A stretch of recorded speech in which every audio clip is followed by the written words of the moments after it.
And if we're not careful, we continue down the road that we're on in the United States. War will visit us. Welcome to the Deep Dive.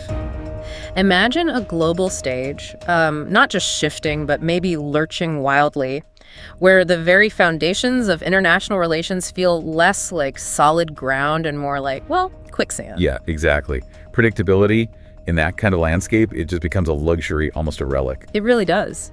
Today, we're plunging deep into a fascinating, sometimes bewildering, but undeniably impactful approach to foreign policy. It's a style that seems to have, rewritten diplomatic playbooks, leaving allies and adversaries constantly scrambling just to keep up. Indeed. And our mission here in this deep dive is really to try and unpack Donald Trump's foreign policy. It's often described, like you said, as whiplash. Right. We want to understand what's driving these sudden, often pretty dramatic shifts. And maybe more importantly, what his real legacy might turn out to be. So we'll be pulling out key insights from all the material you've provided, looking at how his very personal style seems to influence global strategy, the impact it's had on long-standing alliances like NATO, and how it's gotten tangled up in the escalating Israel-Iran conflict. Yeah. The goal is really to help you, the listener, cut through the noise, to offer a kind of shortcut to being genuinely well-informed on these really complex issues, understanding the core characteristics, but also the real-world implications. And to help us navigate this pretty intricate landscape, we've got a really rich stack of sources today.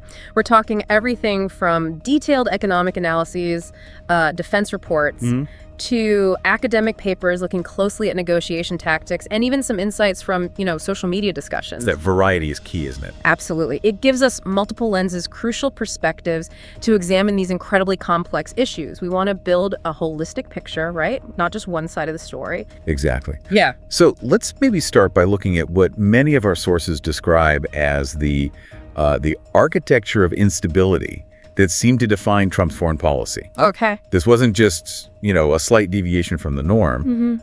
In many ways, it felt like a fundamental rethinking of how American statecraft even operated on the world stage.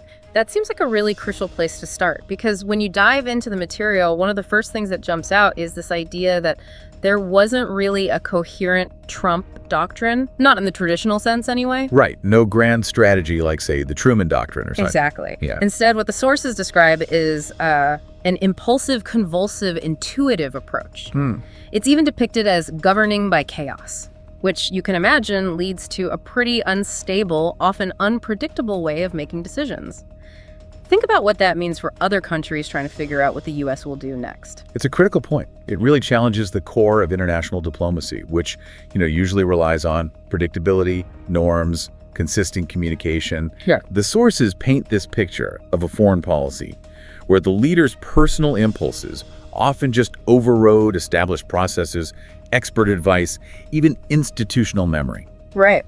And this wasn't just a stylistic thing. It fundamentally changed how the U.S. engaged with the world.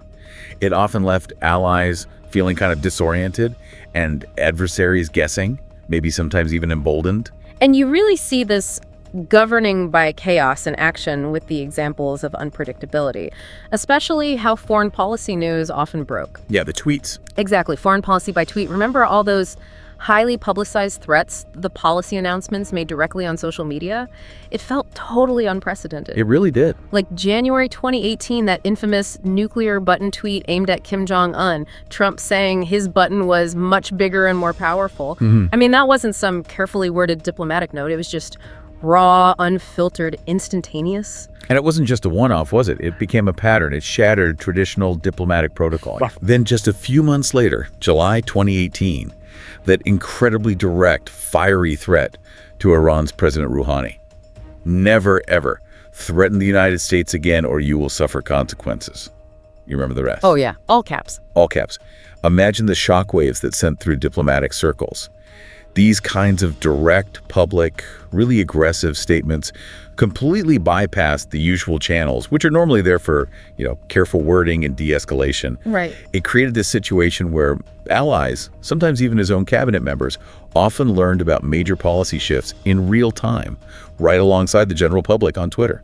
It's just astonishing when you think about the weight of those words. Threats usually reserved for, like you said, carefully crafted statements after a lot of deliberation within the whole national security system. Then, December 2018, the sudden pullout from Syria, announced in a short, unscripted video on Twitter. Yeah, that was huge. According to our sources, that just completely upended official U.S. policy based on a single phone call. Went against advisors' recommendations, reversed policy that had just been reiterated to allies. And left U.S. troops vulnerable, not to mention partners like the Kurds feeling totally abandoned. Think about the trust damage there. You get reassurance one day, and then it's reversed on Twitter the next. The ripple effects were huge. Yeah. And far-reaching. Remember January 2020? The threats to hit 52 Iranian cultural sites? Yes. And then claiming that a tweet itself was enough notification to Congress for a disproportionate strike if Iran retaliated. Right, that was controversial. To say the least. It highlights not just the impulsivity, but also this really unique and frankly legally questionable view of the rules for military action. You seem to just bypass the checks and balances meant to prevent rash decisions. Or think back to May 2019, the Twitter announcement of tariffs on Mexico unless they stopped the migrant flow. And then that demand got bigger, including an invasion of drug dealers and cartels. It wasn't just one thing, it was this consistent pattern, right? Using social media as the main lever for big, often unilateral policy changes, often without warning or talking to people first. It made traditional diplomacy feel, well, almost beside the point sometimes. Yeah. And this unpredictability, the sources are really clear on this. It had a huge, measurable impact on U.S. credibility around the world. How so? Well, allies started seeing the U.S. not as the reliable democratic leader they'd counted on, but more as a destabilizing global force they need to manage. Wow, manage rather than partner with. That's a big shift. It's a monumental shift in perception, from leadership to perceived liability. We even have some Pew Research data that shows this visually. In a survey across 13 countries, Trump was trusted less than the leaders of Germany, France, the UK, even Russia and China on doing the right thing in world affairs. Really? Less than Putin and Xi? Only 16% had confidence in Trump, compared to, say, 76% for Merkel or 64% for Macron at the time. Those numbers aren't just stats. They show a stark erosion of trust. That graphic really is striking. It puts numbers on that feeling of distrust. And our sources describe allies actively hedging against the United States. Right. Which means they weren't just watching, they were strategically looking for alternative trade deals, new security partnerships. Makes sense. If you can't rely on your main partner, you have to diversify, right? Yeah. Build a plan B for your country's interests. And diplomatic initiatives often just stalled out. Our sources say it was due to a lack of a clear strategy, unrealistic expectations, and inconsistent attention. Yeah, it's hard to make progress when the goalposts are constantly moving or sometimes just disappear completely. Definitely. And from an academic viewpoint, the critique was even sharper. Some academics called the Trump administration a textbook case of how not to run a complex organization. One professor even quipped he desperately needs to take the course in organizational behavior. This wasn't just about a unique style. It pointed to fundamental organizational dysfunction, a breakdown in the systems needed for effective governing, especially globally. So this lack of a clear doctrine, the erratic communication, it fundamentally hit America's ability to lead and maintain stability. That's what the sources suggest. So if that's the broad picture, let's zoom in a bit. Let's look inside the U.S. foreign policy machine itself. Okay, like the National Security Council. The NSC. Exactly. Our sources show significant upheaval there. One source calls it an unprecedented old age crisis, meaning its ability to organize, coordinate, and stay cohesive was continually weakened during his term. An old age crisis. That sounds less like a well-oiled machine and more like an internal earthquake. It kind of was. The constant personnel changes were a huge factor. High turnover was a hallmark. How high are we talking? Our sources point to roughly 1/3 of the core NSC staff leaving in the first year, 34%. And almost the same again in the second year, 31%. Wow, how does that compare? Well, compare that to Obama's first couple of years. 9% and 15% turnover. Significantly lower. Okay, that's a huge difference. This constant revolving door of experienced people leaving, new people coming in, it made NSC coordination even more demanding. You lose institutional memory, trust erodes, there's a perpetual learning curve, all while dealing with major global crises. Yeah, I can see how that would impact long-term planning. Hard to keep a steady course when the crew keeps changing. Precisely. And beyond the personnel churn, there were these really controversial structural changes to the NSC itself. Like what?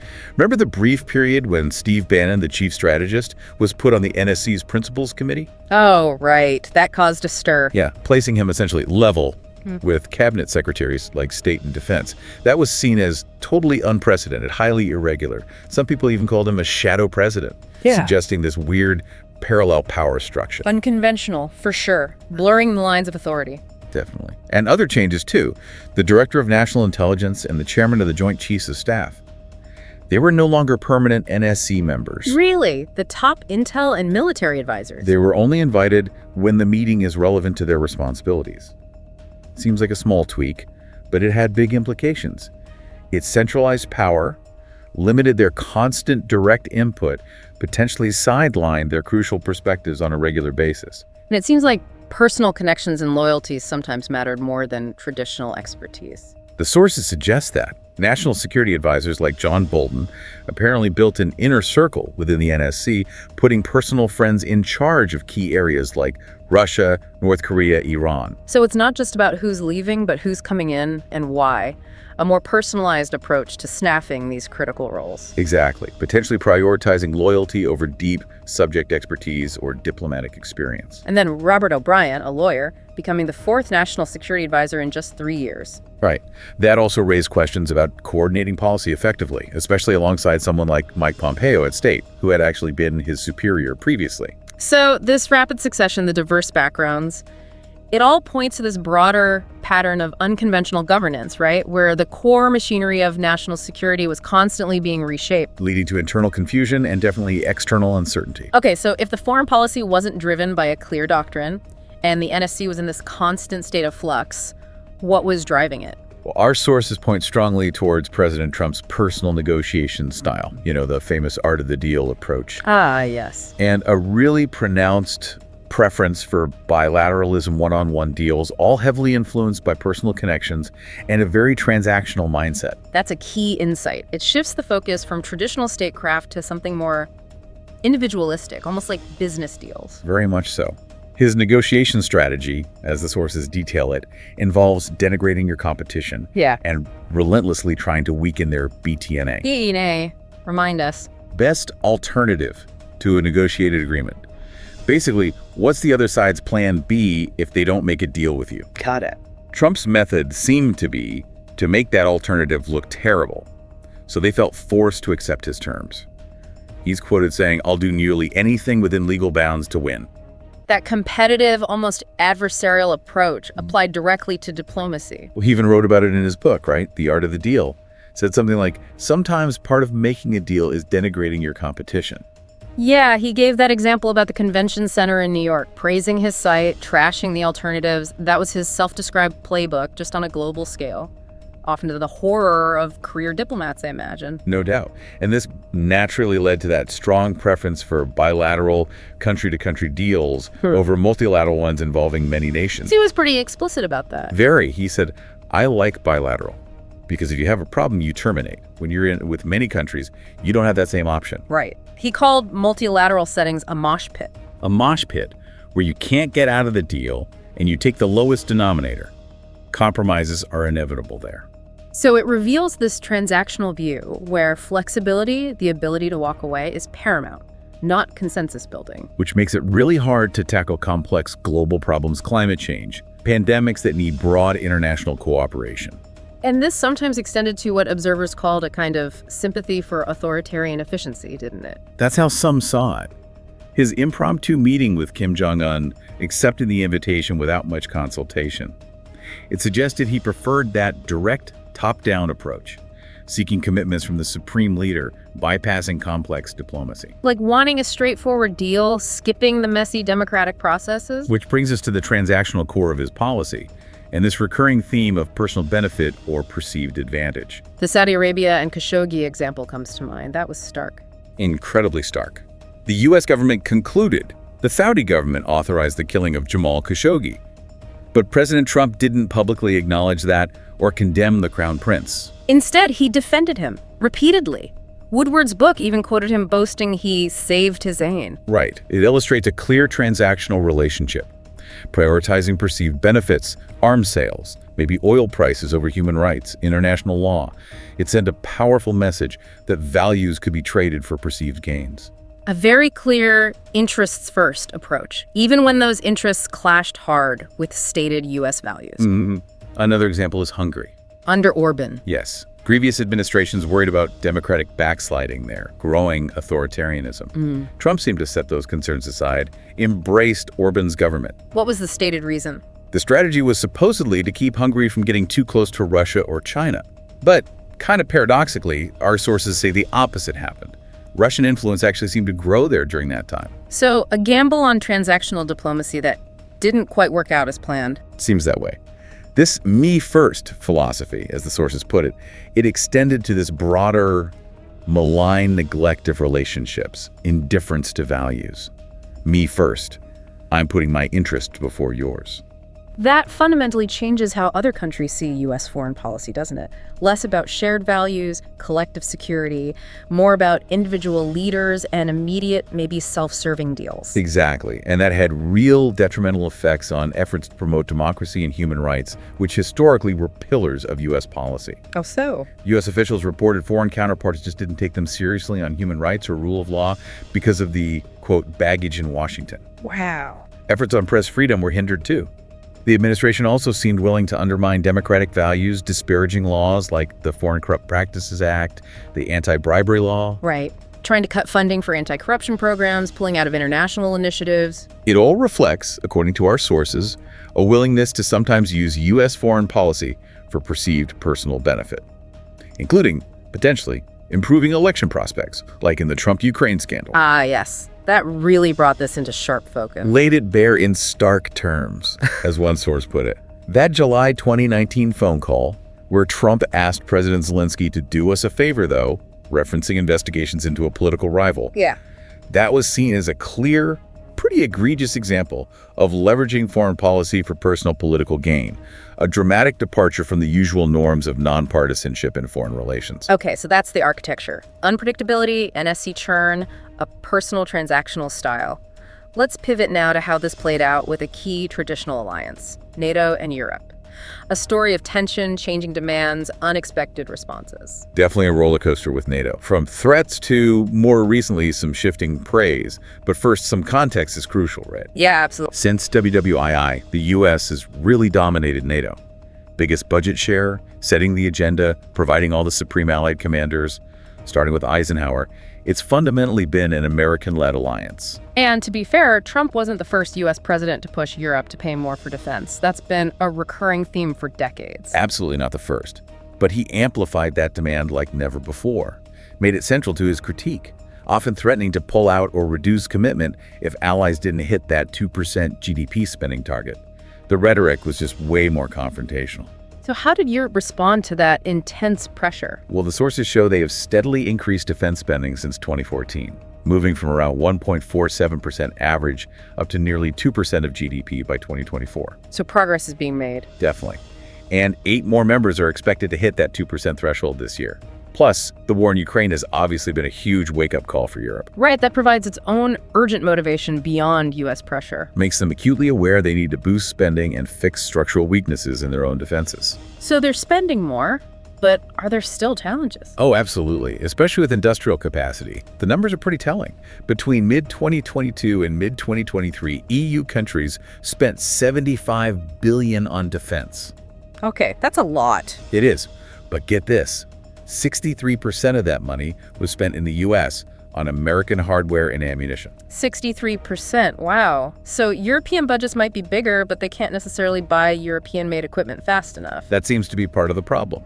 They're spending, but a huge chunk flows right back to U.S. defense contractors. And what about replacing the U.S. contribution altogether? Is that feasible? The scale is just immense. One estimate suggests a like-for-like replacement U.S. weapons, the 128,000 American troops in Europe, could cost European taxpayers something like $1 trillion over 25 years. $1 trillion. And even that huge number doesn't account for the strategic leadership, the command and control function that the U.S. provides, deeply integrated into NATO. It shows how intertwined things really are. It really underscores the deep U.S. involvement and the long road for Europe to achieve real defensive autonomy. But interestingly, despite his past rhetoric, there seems to have been a recent shift in Trump's public stance. Yeah, that's a fascinating development. At the NATO summit in The Hague, June 25th, 2025, sources said allies avoided tensions with Trump. He was seen with UK Prime Minister Starmer, NATO chief Rutte, suggesting a more positive public tone towards the alliance, a real contrast to his earlier skepticism or threats. Maybe driven by that increased burden sharing from Europe? Or just a shift in tactics? Hard to say for sure yet. It definitely needs watching. And this all ties into the ongoing debate about Article 5. The attack on one is an attack on all clause. Right. Symbolically invoked after 9/11 for the U.S. But critics point to the wording, such action as it deems necessary. Meaning it's not an automatic full-scale military response. There's wiggle room. That's the argument. That Right. it allows members to potentially undercommit. Discussions often bring up concerns about specific countries and whether the U.S. should keep bearing what some see as a disproportionate share of the cost. That phrase, deems necessary, does seem like a potential loophole, making the alliance look strong on paper, but maybe allowing less commitment in practice. A source of frustration for some. And this leads Europe towards this idea of strategic autonomy, greater self-sufficiency. But as you said, that's years, maybe decades away. That's what the sources suggest, not a quick fix. And achieving some kind of grand bargain between the US and Europe seems tough too, because of how power is structured. Exactly. It's disconnected, economic and regulatory stuff. Yeah. Mostly the EU, the Commission, defense and security, individual member states, and NATO. So it's hard for Europe to make unified concessions across different areas to meet broad US demands. Very hard. And countries like France are likely to resist strongly if they feel European security is being held hostage for concessions elsewhere. So policy clashes seem likely. Anticipated, yeah. Especially on tech regulations, where Europe has a lot of leverage and probably won't back down. Climate policy, environmental rules also likely areas of friction, reflecting different philosophies. These aren't just small disagreements then. No, they seem like fundamental clashes on regulation and economics. And could these tensions spill over into other areas, like policy towards China? That's a real risk. If the US and Europe are clashing on other things, it could weaken transatlantic unity on China. Europe sometimes sees the US as unnecessarily hawkish on China. Right. They might look for chances to cooperate with Beijing on things like climate change, potentially resisting a more confrontational U.S. approach under Trump. And underneath all this, you mention an angst in Washington towards Europe. Yeah, the sources mention this persistent feeling, stemming from a perception of European condescension towards MAGA-inspired nationalism. Echoes of the Iraq War divisions. A bit like that anti-Western European sentiment back then. And the lack of traditional transatlanticists in the administration maybe makes this worse. It suggests the challenges aren't just policy.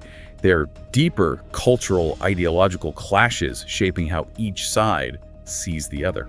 A really complex mix of strategy, structure, and these underlying cultural vibes defining the relationship. It paints a picture of a relationship under real strain. Okay, let's shift our focus now to another incredibly volatile region. The Middle East. Specifically, the escalating Israel-Iran conflict, where U.S. involvement is huge and costly. Yeah, the situation there is intense. Israel is facing really urgent questions about whether its missile defense system can hold up long-term against Iran. Their stocks are running low. Sources say their arrow interceptors for long-range threats are running low. Meanwhile, Iran has shown new capabilities that hypersonic barrage, over 400 ballistic missiles fired in just 6 days, part of an arsenal estimated at 2,000 missiles. That's a huge number. And Israel's defense is multi-layered, right? Iron Dome, David's sling. Iron Dome for short range, David's sling for medium, Arrow for long-range ballistic missiles, plus U.S.-supplied Patriots and Base A. It's sophisticated. But even with high interception rates, maybe 90%, sometimes the shield is showing fatigue. That's what sources say. Experts are pretty blunt. Neither the U.S. nor the Israelis can continue to sit and intercept missiles all day. It's just not sustainable. And the cost must be astronomical. Absolutely staggering. Iron Dome alone can cost an estimated $285 million per night during heavy attacks. Per night. Individual interceptors run $50,000 to $100,000 each. An Israeli defense minister estimated back in April 2024 that defending against a large-scale attack could cost over $1 billion a night. Over $1 billion in one night. Think about that. That's like the annual GDP of a small country. It shows why perpetual defense is a strategic nightmare. It puts immense pressure on officials to end conflicts fast. A month-long war with Iran, could cost Israel maybe $12 billion. Those numbers are just mind-boggling, highlighting the immense strain and Iran's capabilities. Even though Israeli strikes have hit some Iranian sites, sources believe over half of Iran's missile inventory is still intact, including advanced hypersonic missiles like the Fatah-1, which Iran claims can beat current defenses. A new, serious challenge, and Iran's rhetoric is escalating. Significantly, the supreme leader stated, "Force must be used against the Zionist terrorist entity. We will not show leniency." It signals a hardening resolve, a readiness for more conflict. And Trump's rhetoric hasn't exactly cooled things down. At times, it added fuel to the fire, as one source put it. He's quoted saying, "It would be easy for the superpower to locate and eliminate Iran's leader." Direct threats like that carry weight, especially from a former U.S. president. Definitely. He also mentioned things about an Israel-Iran truce going very well and a Gaza deal being very close, according to his envoy. But details were thin. And interestingly, he apparently turned down an offer from Putin to mediate. Sticking to that preference for direct U.S. action or no action rather than outside mediation. Seems so. Which brings us squarely to the massive U.S. role and aid to Israel. It's extensive. Deeply extensive. The U.S. defense posture in the region is noticeably more active. And while it's not official, some reports suggest U.S. involvement in Israeli strikes, both defensive and maybe offensive. The U.S. is a crucial strategic backstop. And the military aid is huge, formalized in that MOU. That 10-year, $38 billion memorandum of understanding from FY 2019 to FY 2028. It's a detailed plan. It includes $3.3 billion a year in foreign military financing FMF grants for buying U.S. gear, plus another $500 million annually for joint missile defense programs. This isn't just a budget item. It's a massive decade-long commitment, ensuring a steady flow of U.S. hardware and joint defense work. It fundamentally shapes the region's power balance. And that weird arrangement with Iron Dome, the U.S. leasing its own systems back to Israel. Yeah, it's unique, almost a closed loop. U.S. funds buy U.S.-made systems, which are given to Israel, and then sometimes effectively rented back. It highlights how tightly woven their defense ties are. And big arms sales on top of that. For sure. The Biden administration approved that $18.8 billion sale of F-15s in 2024. Before that, Trump released bomb shipments, exempted Israel from aid freezes, sometimes bypassing Congress using emergency powers. It shows a long, mostly bipartisan pattern of major, often fast-tracked military support. It's not just sales either, right? Those U.S. stockpiles in Israel. Right. Since 1984, the U.S. has stored military gear on Israeli bases, officially for U.S. use. But since 1989, Israel can access these stockpiles in emergencies. It further intertwines their capabilities, ensuring quick access to critical stuff. This deep connection brings us to a really key point from the sources.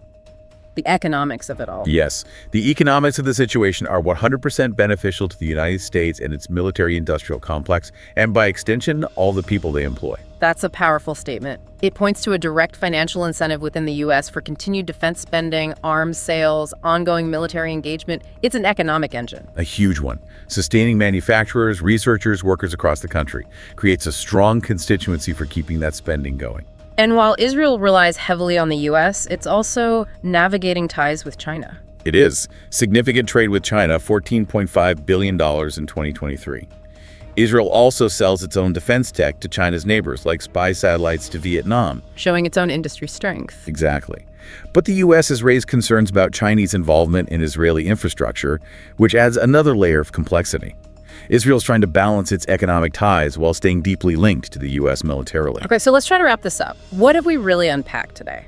Well, we've looked deep into a foreign policy marked by these rapid, often tweet-driven shifts, where personal style and internal White House dynamics played this huge, often chaotic role. We explored NATO complexities, Europe stepping up spending, yes, but still heavily reliant on the U.S., facing maybe insurmountable costs to truly go it alone. And we dove into the Middle East vortex, the staggering costs of defense for Israel, and the profound U.S. involvement, which is also, frankly, financially beneficial to America's own defense industry. Understanding these dynamics, it feels absolutely crucial for you, the listener, because they directly impact global stability, the future of alliances, the role of the U.S. in the world.